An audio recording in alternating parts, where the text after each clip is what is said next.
I have great respect for women. Nobody has more respect for women than I do. I am here today not because I want to be.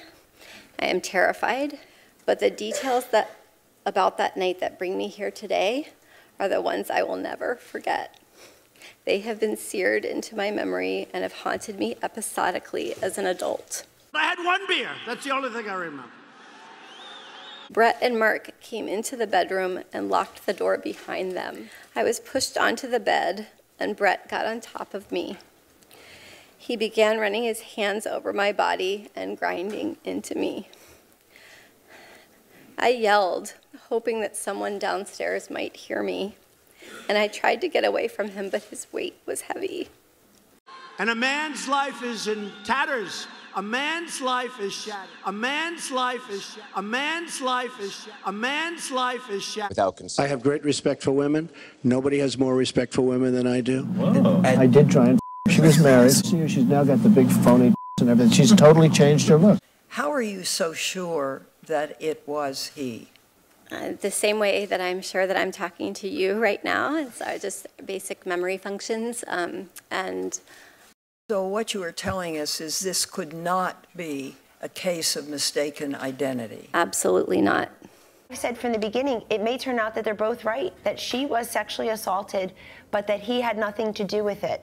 This could not be a case of mistaken identity. Absolutely not. Not questioning that Dr. Ford may have been sexually assaulted by some person in some place at some time. This could not be a case of mistaken identity. Absolutely not. But in my opinion, and after her passing the test and my interaction with her, I don't think she's mistaken. Indelible in the hippocampus is the laughter. I'm innocent. And you can't have one beer. That's the only thing I remember. Sometimes I had too many beers. If there is no truth to her charges, the FBI investigation will show that. Are you afraid that they might not? You know that's a phony question. There's never been a case where you drank so much that you didn't remember what happened the night before or part of what happened. You're asking about, blackout. I don't know. Have you?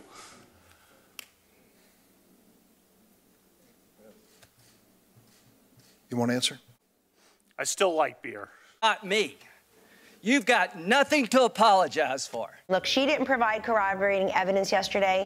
There is no evidence. She was very upfront, was candid. Of all the questions that I asked, that's part of the polygraph. You kind of assess the person. These are teenagers who evidently were drunk, according to her own statement. That they were drunk. Nothing evidently happened in it all, even by her own accusation. Again, it was supposedly an attempt or something that never went anywhere. Nothing happened in terms of a sexual event beyond, obviously, the attack. Nothing happened in terms of a sexual event beyond, obviously, the attack. If it's a legitimate rape, the female body has ways to try to shut that whole thing down. It never says she was drunk in it. Well, she admits she's a 15-year-old that had been drinking at a party that, I mean, how many 15-year-olds handle a lot of alcohol, 36 years ago? Sometimes I had too many beers. This was extremely emotional, extremely raw, and extremely credible.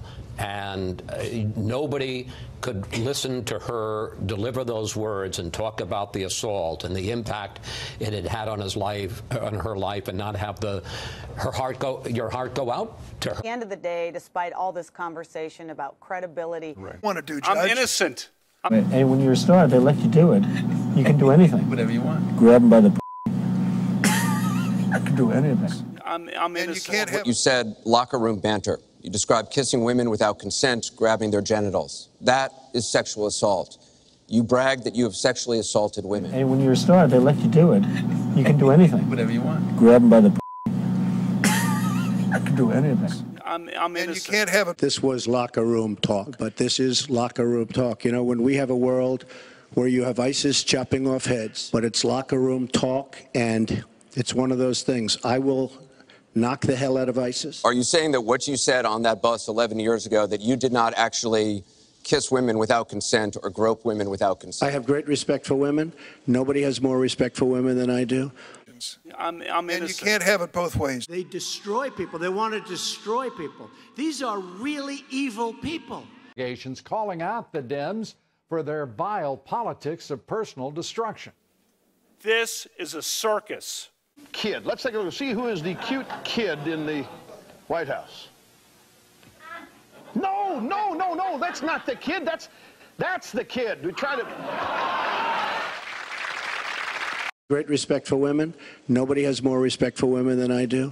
So I don't buy their argument that it was a celebration of suffrage. I think that they should be celebrating the fact that there are women members of Congress sitting in a joint session listening to the President of the United States on equal footing as a co-equal branch, and sort of get over this notion that somehow we have to be offended all the time.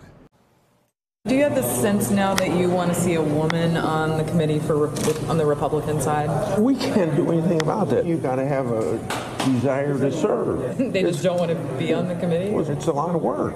I mean, don't forget, compared to a lot of committee meetings, we have an executive every Thursday. So it's a lot of work. Maybe they don't want to do it. At the same time, my greatest fears have been realized, and the reality has been far worse than what I expected. My family and I have been the target of constant harassment and death threats, and I have been called the most vile and hateful names imaginable. This is a disaster for the Republicans. This is a disaster for the Republicans.